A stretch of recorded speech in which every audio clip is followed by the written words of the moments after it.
if you write a memoir of any sort, it is, I think, a requirement that you work through the things that you're writing about, and you work through them by writing about them. Hey, I'm Lara, an artist, educator and entrepreneur who's danced through life in Australia, London and California. Now I'm an Aussie in Atlanta, Georgia, USA. Juggling roles as an artist, ex-dancer, current actor, author, professional educator and qualified life coach, I'm also a wife and mother of two. Join me on this podcast crafted for creative souls at every level, entrepreneurs, artists, dreamers, and hope-filled humans alike. I'm here to guide you towards a life of love, purpose, adventure, and boundless creativity.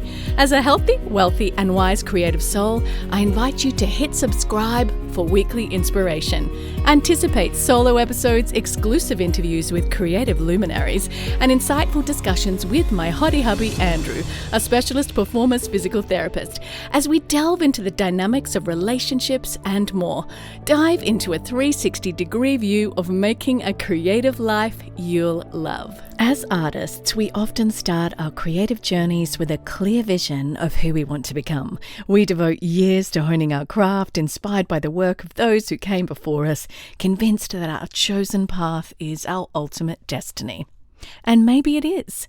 But what happens when, after years of dedication, you may realize your authentic creative voice actually lies elsewhere? This is a question many artists face, and it's a theme explored beautifully in my guest today, Marcia Menter's new memoir biography called That Voice, In Search of Ann Drummond-Grant, the singer who shaped my life.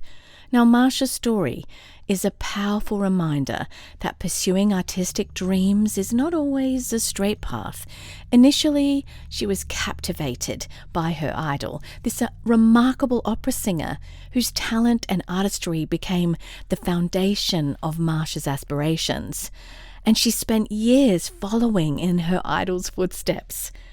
She came, however, to a pivotal realization. While singing was a significant part of Marcia's creative life, her true gift and creative voice lay in writing.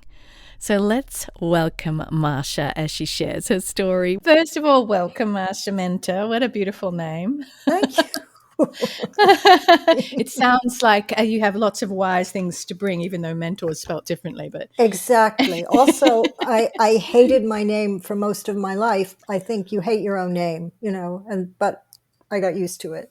yeah, and it's so intriguing. So, first of all, congratulations on That Voice, an incredible book, and it's quite unique in that it's both historical and, as in biography, and memoir, which I've not read that particular style before. I'm not sure if it's common or if you have created something new. I had to make it up because I was writing about someone who was terribly important to me and who really did shape my life and change the course of my life. Yeah. She was quite famous in her day and her time and place, Yes. but she left very little paper trail. She was, by all accounts, rather private and dignified, although she was a performer and had a public. So the only way I could write about her and express the power of the person and the power of the voice was to write in terms of how she affected me. Oh, wow. So that's how the form evolved. I'm sure I'm not the first or the last to do this, but it is kind of hard to categorize. Yes, definitely. I thought, well, that's unique. But also, having read this, I played Ruth in Gilbert and Sullivan. Did you really? Yes, in London. So what's so fascinating, and I've also been in Utopia Limited, but I was an island girl in that. I was the too. chorus. Oh, there you go. Did my one and only production of that. And I was given one speaking line, which was, they say that in England, the conversation of the very meanest is a coruscation of impromptu Oh, epigram. that's quite one line. I mean, of all the lines, but that's Gilbert and Sullivan, isn't it? And we'll dive a bit more because there's obviously people that are going to be listening to this that are not overly familiar with, Gilbert and Sullivan for one, but also how it's affected music today. And Yes. as you wrote about in your book, That Voice, that you give a lot of context to how it's affected and influenced what we go to both in the theatre, like Hamilton, and other things like that. So it's fantastic. But what was so intriguing reading your book is that, like many performers, you devoted years and years to becoming a singer. Yeah. And then I don't want to do a spoiler. I want to No, be it's careful fine. what I say. Only to kind of arrive at this place where it didn't end up becoming your main career and you went into writing. And I find it so intriguing. So you had a lot of challenges around learning to sing. And what were some of those challenges for you? Well, the first and biggest challenge was that I didn't have the instrument. I had an instrument. I am or was a lyric soprano. I had a serviceable voice. It had a good high range. I was very musical. But as it was not the instrument of the century, you know, there are a lot of lyric sopranos in the world. The other big thing was that I did not, for whatever reason, have the proper teaching early enough to understand the mechanics of singing. There is such a thing as good singing. And, you know, people today, you go to the theater and everybody is mic'd, the speaking actors, the singing actors. So we're used to hearing, I think, over-mic'd voices. But when I was studying and in opera today and in most theater, I wanted to fill a house with my natural voice. There are ways of doing that. You have to understand, as you know, the breath, how the sound is created in the body and makes its way out into the audience. So it took me, I had many teachers, and I never learned until I was significantly older what the real mechanics are. You know, how So if you have the proper training, if you Yes. learn how your abdominals work to, they say, support the breath, that's what they do. Your abdominal muscles are what, and your diaphragm are what project the breath and the sound out into the world. I didn't understand the mechanics of that. Once you do, once you learn, you know, then your voice becomes what it can be. And mine never did while I was studying. Until you were in your 30s, and then something changed, didn't it? I found a teacher who finally taught me what breath support was. Wow, I Now, can't I believe was that. unusually thick-headed, perhaps. Yeah.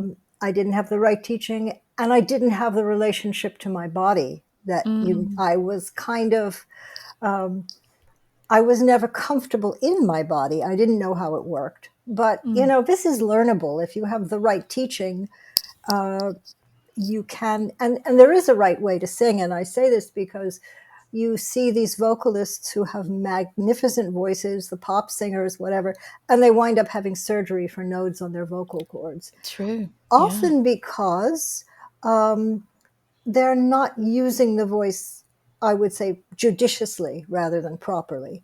The singers who trained in the bel canto techniques, and this is the 19th century, they could do anything, and they could do it for a long time because they knew how to sing without hurting their voices. Yeah, that's so interesting. And, you know, you're talking a lot about what it used to be. So how do you think the pursuit of a musical career, whether it's singing or musical theatre or opera, has changed for young performers today compared to what you went through? Well, first of all, I was never as serious as these. I mean, young people now, if you want to get into a musical theater program at an American university, you have to go through, you have to send a video audition, you have to have headshots, you have to prepare an audition. Everything was much more haphazard when I was coming up. You almost have to be professional grade to get into these programs. You get into the program and then you're still in a cast of thousands. I mean, it's always been competitive. It's scary competitive now, especially because, you know, the Broadway, for example, the stakes have become so high, everything's become so expensive. Good singing is still good singing. in the opera world, people come up the way they did through competitions, through, and the real thing when you hear it, and the real thing always, a real mezzo soprano or contralto or soprano will have a career if she wants to and works hard. But because again, she has the goods. But it's in pop singing. I'm still scandalously ignorant about a lot of pop music, except for what I hear in the gym. But you hear so much that's put through vocal filters and put through the audio equivalent of AI. Everything is looped and mic'd, and I have no problem with that, but it gets one farther away from what singing was before, which is a person standing and singing with her naked, natural voice. It's just a different world. So different. If you want to be a pop singer today, you have to have a whole bunch of other things and maybe a voice. That's true. That it factor and the looks and the whole package deal, and maybe something else that makes you interesting. It's got nothing to do with singing. It's true. Like I've had a lot of singing teachers myself, and I do realize some just have the keys of the mechanics and some don't, and it majorly affects if you're not coming in with a naturally, you're already kind of their voice. You like you describe a lot in That Voice, your book, about that thin sort of area sound, and eventually finding that kind of depth, and one of your teachers saying, "Oh, where were you keeping that voice?" and understanding, what's in there and understanding how to use it. But also, it's some people have it. Very few singers have it naturally. You think of a singer like Barbra Streisand, who never had a voice lesson, and that's a good thing. She knew what she was doing. She was fantastic. So 2 generations behind her was Ethel Merman. They said, never have voice lessons. She just stood there and belted, but she also naturally knew what she was doing. But most singers, if you don't have some training, you're going to lose the voice pretty young. And it's true. I guess it's what we're listening to too, because the singers you just talked about would have been hearing a more technical sound. And it's not that it's not technical today, but it's just different. The strain even on a singer's voice. My husband actually is a specialist vocal physical therapist, which is quite niche, and why we're in the US that's part of the reason. But he's developed that niche in London, working with the West End, because people would perform 8 shows a week belting, because that's the sound now. As you know, on where it wasn't that, it was more close to opera or operetta or legit, as we say. And so, that sound, there's a lot of strain on the voice, and it's hard to sustain a long career with that, and hence why he has a job. Now, the singer that I was writing about, Ann Drummond-Grant, she had a magnificent natural instrument. Absolutely, which was very well trained. And she sang 8 shows a week. And in the D'Oyly Card Company, she sang the contralto roles. So she was in every performance. Incredible. And she was rarely off with colds, or she went on there and she sang, and she was always absolutely consistent. So that's the mark of not only a trooper, but somebody who knows what she's doing vocally. Yeah, and what an inspiration. I love the way you've wrapped your own journey around her story and the discoveries you made about Ann Drummond-Grant along the way, and how it shaped your life. And I find that really beautiful, that you kind of had somewhat a mentor from afar. But what's particularly intriguing is you had that, and then suddenly at some point, the realization, probably a slow realization, that professional singing as a career wasn't the right path for you. Well, I had what to was eat. that like? Oh, yeah, okay. You needed food. And there are things you don't realize about yourself until you grow into yourself sometimes. I thought I was an extrovert, and I was not. I don't actually like to stand up and sing in front of people, not out of stage fright, but when I went to school with real singers at the Manhattan School of Music, they never missed an opportunity to sing a snatch of an aria, or even when they answered the phone, it was like, hello, you always heard the trained voice. And I looked at them and thought, they really care about singing in a Mm. way that I do not. I love the piano. I hung out with the pianists. They were a different crowd. Yeah. I loved a specific singer, but the art of singing also, it never brought me any pleasure because it was so frustrating to try to do it with my lack of vocal technique. Yeah. And this was years and years. I mean, you Yeah. finished what I call secondary school or high school. And then you went and studied locally in your field. And then you went to Manhattan, didn't you? And Yes. studied even more. And even with all that study, you kept going on that path. And then what was it like emotionally to just suddenly be like, this is not actually what I want, having spent so much time investing in Well, it?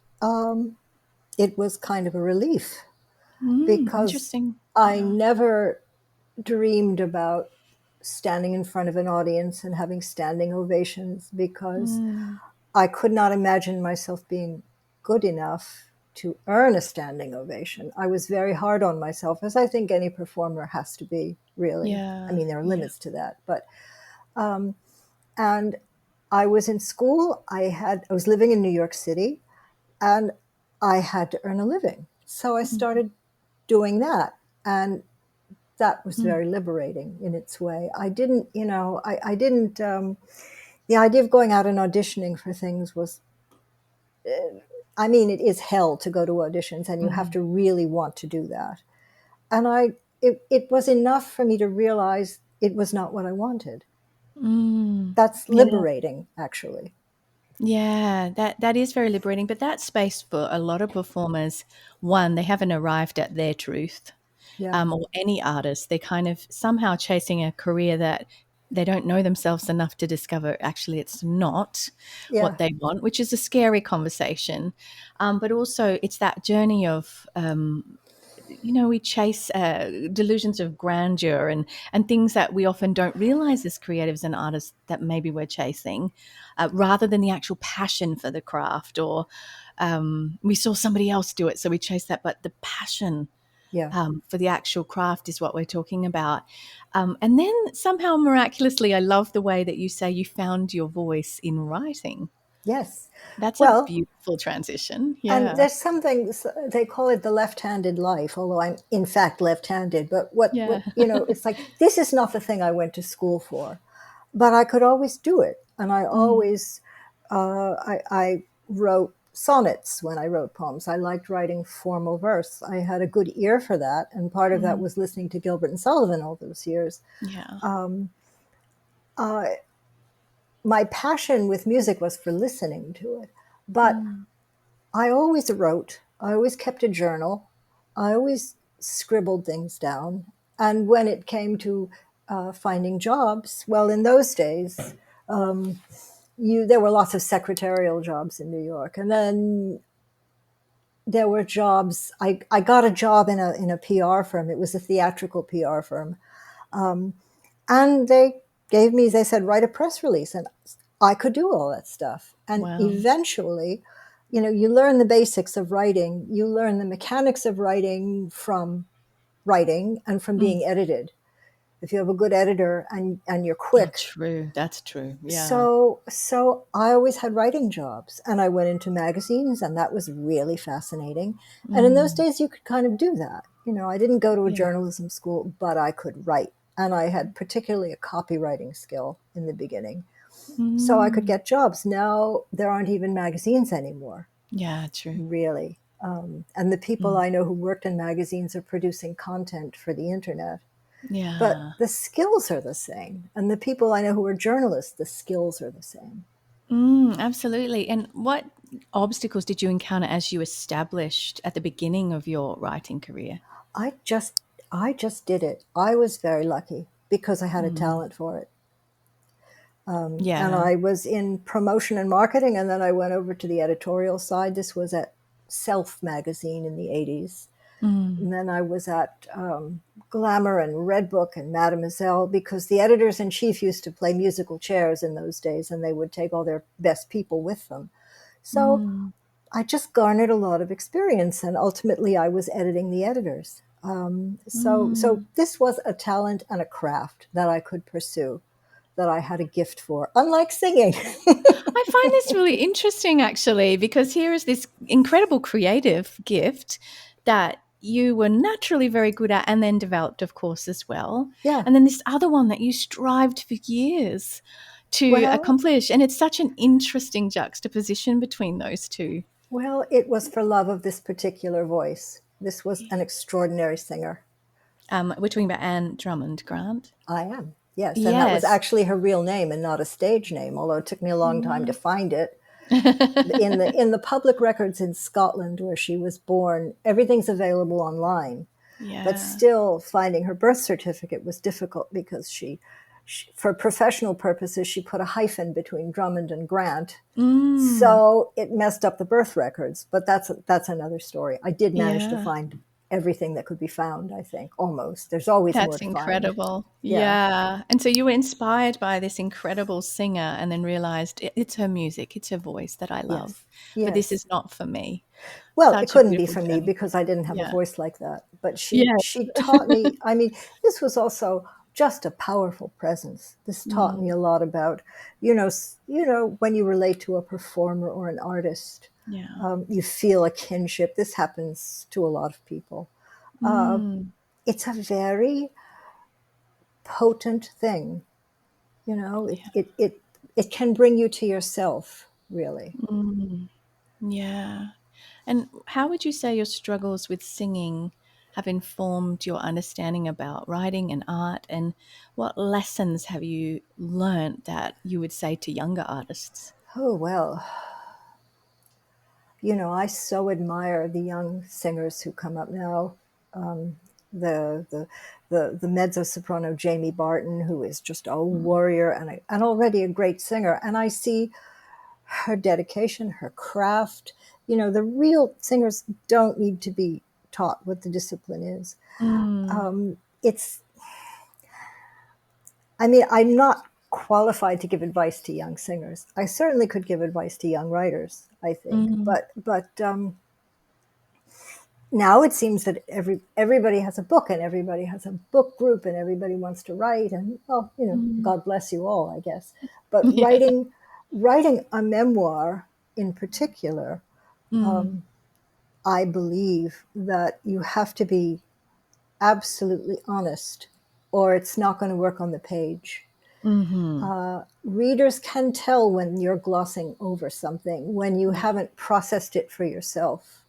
When you say, well, when my relationship with my mother was, wasn't always great, but I love my mother, they can tell you're lying through your There's teeth. something else going on. Yeah. Yeah. So if you write a memoir of any sort, it is, I think, a requirement that you work through the things that you're writing about, and you work through them by writing about them. I So that found was that healing. writing this book Yeah. was very much like pulling my own teeth in places. You are very, very honest in it.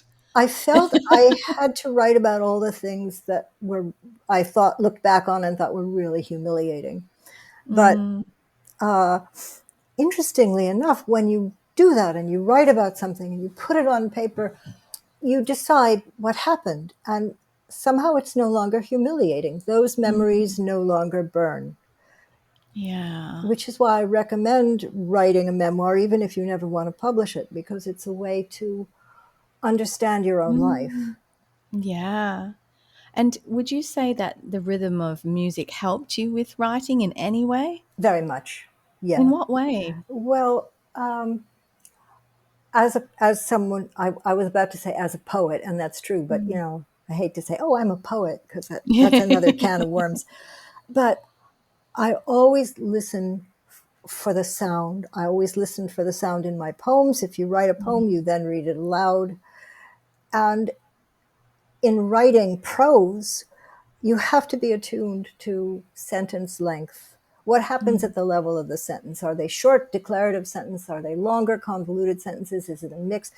And you come to what your own mix is, because it has to sound like you. That was the thing I learned when I was working for magazines. I would start out writing in the voice of the magazine, and sooner or later, the magazine's voice would become my voice. if you have a strong voice. So you just have to be attuned to the music of the words on the page as they sound Mm. in a reader's head, as they sound if you read them aloud. Yeah, and I'm sure that skill, like nothing's wasted. I'm sure you have a very attuned ear Yeah, to, I have a good ear. yeah. Yes, of course, absolutely. Just turning our attention to the actual Gilbert and Sullivan Ah, longevity. Can you tell me with the opera company, it was so successful for so long. What can artists and creatives learn about the longevity? well, they had a smart business manager. The D'Oyly Carte Opera Company was Mm, founded by a man named Richard D'Oyly Carte. That's D'Oyly. It was a family name. His real name was Richard Carte, but he stuck the mm, D'Oyly in there. He was the impresario who brought Gilbert and Sullivan together. Gilbert and mm, Sullivan were, well, Gilbert was feisty and litigious, and Sullivan was not interested in putting up with that sort of thing. mm, But D'Oyly Carte brought them together for a couple of collaborations, one that has disappeared mm. entirely, and then the next one that was the big hit was Trial by Jury, and on and on and on and on. Yeah, And D'Oyly Carte held the copyrights to the operas. That's why they were successful. right. The operas came out of copyright 50 years after the deaths of Oh, Gilbert and wow. Sullivan. In England, Wow. that was, I don't know what the law is now. So Sullivan's Mm, music came out of copyright in 1950. mm, Gilbert's words came out of copyright in 1961. But until that time, and the company was around in the late 1870s, um, they were the only professional company allowed to tour with the operas. And that's they toured interesting. all Yeah. over the UK and the US. I don't think they ever got to Australia, but some of the D'Oyly Carte alumni went to Australia and founded companies there. So in the Mm, English speaking world, mostly, Canada too, um, Gilbert and Sullivan was the D'Oyly Carte. And they yeah. were, it was an astonishing, I mean, as I said, they performed 48 weeks a year and they toured. And they Mm, toured with a repertory of 9 or 10 operas at any given time. Even during World War II, when there was mm, one of the warehouses was bombed and they lost the sets to a few of the operas. They and so they became an institution in Britain, and they were the sort of thing that you held on to as something that wasn't going to change. They issued recordings. So mm. even after they came out of copyright in the 1960s, some other companies did the operas, but you know, uh, it was for a number of reasons hard to hold on to that sort of thing. But it lasted Mm. for over 100 years. It was something. Yeah. I mean, over 100 years is just profound Yeah, in the arts. it was Yeah. still run by a D'Oyly Carte. It was run by first Mm. Richard, then his widow Helen, and then his son Rupert, and then Rupert's daughter Bridget, all the way through 1982 when the company shut down. Incredible. Really Yeah. incredible. And that had pluses and Yeah. minuses. But Yeah, yeah, yeah, yeah, I can see that it would definitely have both. How do you see the influence of Gilbert and Sullivan's work in the musicals or pop culture that well, younger audience might be familiar with today? every American lyricist, literally every American lyricist and British lyricist who's any good, look back to Gilbert because Gilbert had a kind of cleverness that they all Mhm. wanted to prove that they So were clever. better than. So Yeah. even as you said, Hamilton, even Lin-Manuel Miranda, they all Mm, and all of the creators, the lyricists of the great American musicals, yeah. from to Sondheim and I can think of all of them. Sheldon Harnick, who wrote Fiddler on the Roof, they all look Mm, back to Gilbert. There was a revival in the early 80s on Broadway of the Pirates of Penzance that became mm. very popular Wow. by and Linda Ronstadt sang Mabel in that. So it's Mm. possible for them to, but they seem, to Americans, they're kind of fussy British things. Yes. They satirize a number of institutions that either are incomprehensible to Americans or simply don't exist anymore. Yeah. But there are all these levels of satire in an opera like HMS Pinafore. The things Mm, that he was skewering don't necessarily exist anymore, but the operas mm. are very good, and that doesn't really matter. Yeah. Probably one of the most famous lines is, "I am the very model of a modern major general." Yes, and Just the rhythm of it, it's incredible. People still do takes on that. They still, and Coco's song in the Mikado, I've got a little list. That's another one that they still take off on all the time. There was an episode of The Simpsons that involved most of HMS Pinafore. Wow. So, yeah. I've got to go back and see that. but yeah, and Sideshow Bob, who was, it's a long story. But in England, Gilbert and Sullivan was very middlebrow. It was something your mom and your dad listened to, and but I think it's an institution because it's good, because the music is good, because Sullivan was as inspired a composer as Gilbert was a lyricist. Yeah. And they just, when Gilbert would write these lines in verse, Sullivan would write a musical line that had a different rhythm, that scanned differently. And you put these things together and they are alive and they're good. I love that, because that speaks to the power of finding the right collaboration partner in your creativity.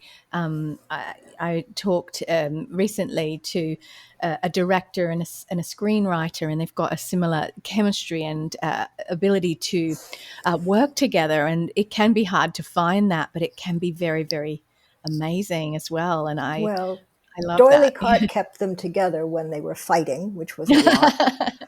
There was a famous quarrel over a carpet in the Savoy Theatre that broke them up for a while. Oh my goodness. And Gilbert always sued everybody multiple times, and Sullivan wanted to be off doing more pleasant things. But they made a lot of money from this, and they both liked that very much. Yeah, creatively amazing together, maybe interpersonally. Yeah. Not so good. Can you tell me, do you know of any modern day artists that carry the same kind of impact as the style of Gilbert and Sullivan? It depends on what ballpark we're in, right? Yeah. I mean, we all know who the pop singers are. We know who some of the opera singers are, but their fields are smaller, or they're more in Europe or outside of New York City. I think opera in New York City is not in a great state, in my personal opinion. Everything is more diffuse than it was somehow, or maybe I just, I can think of artists that I admire very greatly, but who has the most clout is somebody like Taylor Swift. Yeah. Right. And that's just terrifying. I mean, I'm nothing against Taylor Swift. I think she's marvelous, but just the whole phenomenon of this, it doesn't go anywhere near classical music, classical theater. It's just a different arena. Yeah, that's really interesting. And let's turn to Ann Drummond-Grant. What do you think her standout qualities were that aspiring performers of any kind, particularly singers, what can we learn from her approach to her craft? Well, she was, as I've come to understand her, she was an absolute demon for work. She was a perfectionist in ways that sometimes she was too hard on herself. But you can hear from her singing. She had a very big natural voice. She started out as a dramatic soprano, which is the kind of soprano you hear in Wagnerian opera, which, I can't imagine her singing. She could have sung Verdi. She had a big soprano voice, but as she got older, big voices take a long time to mature. And this voice settled into its true identity as a dramatic mezzo-soprano, which meant she sang the soprano principal roles in the 30s and the contralto principal roles in the 50s. And she recorded the mezzo-soprano roles also. So she is the only person in D'Oyly Carte history to have sung all of those different kinds of roles. It's incredible, yeah. And so to bring a voice from the soprano range into that contralto range, a true contralto has a deeper sound. Her voice, she had the contralto range. She never lost her top. So she clearly was devoted to learning how to use her particular instrument and take care of it. She couldn't have sung as well as she did, especially at the end of her life when she was sick. She performed anyway. She performed until the last possible minute. And there's audio evidence that she was always in good voice. So I Incredible. admire her devotion to her craft. Mm. She was also devoted to stagecraft. And when in her contralto years, she was kind of a den mother to the younger members of the doily cart because they didn't get a lot of help from the management about how they were supposed to play their roles. Mm. So it was her generosity, but her devotion, her devotion to giving an excellent performance every time, giving the most every single time, no matter who was in the audience. She just, and this is something I just, it's she just was devoted to being as good as she could possibly be. I love that she really put the work in, and it certainly, if you think if she was, her life wasn't ended, sadly, as early as it was, what do you Yeah. think? What kind of thing would she be doing today in the entertainment landscape? Do you Well, think? she what there's no more doily cart company, right? And Mm. in the modern world, she probably would have been brought along as an opera singer. If Hmm. well, with her background, she came from a working class background, so she had different things to surmount. Her instrument was always that good. She would have found outlets to sing. She could have been an international opera singer if that's what she Mm. wanted to sing. In those Yeah. days in Britain, all the operas were translated into English. So I never, nowadays you sing in all the languages, including Czech and Russian, right? But Mm. I think I think her voice would have taken her places. She Mm. could have gone wherever she wanted to go with a voice like that. But I think Yeah. she was very happy being on a British stage and singing for a British audience as long as she Mm. did. She Yeah. was married to the musical director, who was another story. Uh, he's he's an extraordinary he was an extraordinary musician, and they were able to travel together and tour together. I can't imagine how hard they worked, but this is what they wanted to do. Yeah, and I can't imagine a relationship being possible with how many weeks of the year, which was most of the year, they were touring Yes, but they as were touring well. together, so as opposed Yeah, to not being together. which actually is quite profound in itself, and probably a very huge blessing. Yeah, I think so. Yeah, well, tell me, where can people get a copy of that voice, and where can Bless they your find more about heart. you? Yes. Yeah. It's available on all the internet platforms, really. Mm. Amazon, Barnes and Noble, Bookshop. Uh, I don't know how many actual physical bookshops it's in. I think it's in some. It's very hard to categorize. Where do they put this thing? Is it on memoirs? Is it in, Mm. is it in music? Is it in biography? Yeah, yeah. So, but I have a website which is marciamenter.com. Mm. MarciaMenter.com, but you can just go to any of the internet platforms and find it there. It's Yeah. also distributed by Simon and Schuster. You can buy it on the Simon and Schuster website. So Mm. it's findable. Yeah, it And absolutely is. Yes. I know that it's an odd duck of a book, but it was the one book that I wanted to write. It Mm. was the one story that I would have regretted not telling. And that's Yeah. the other thing. If there's something that you'll be sorry if you don't do it, just do it. Yeah. No matter what, right? Yeah, Whether it sells or not, there's that's right. something in the process of creating what you really want to create, isn't there? That's right.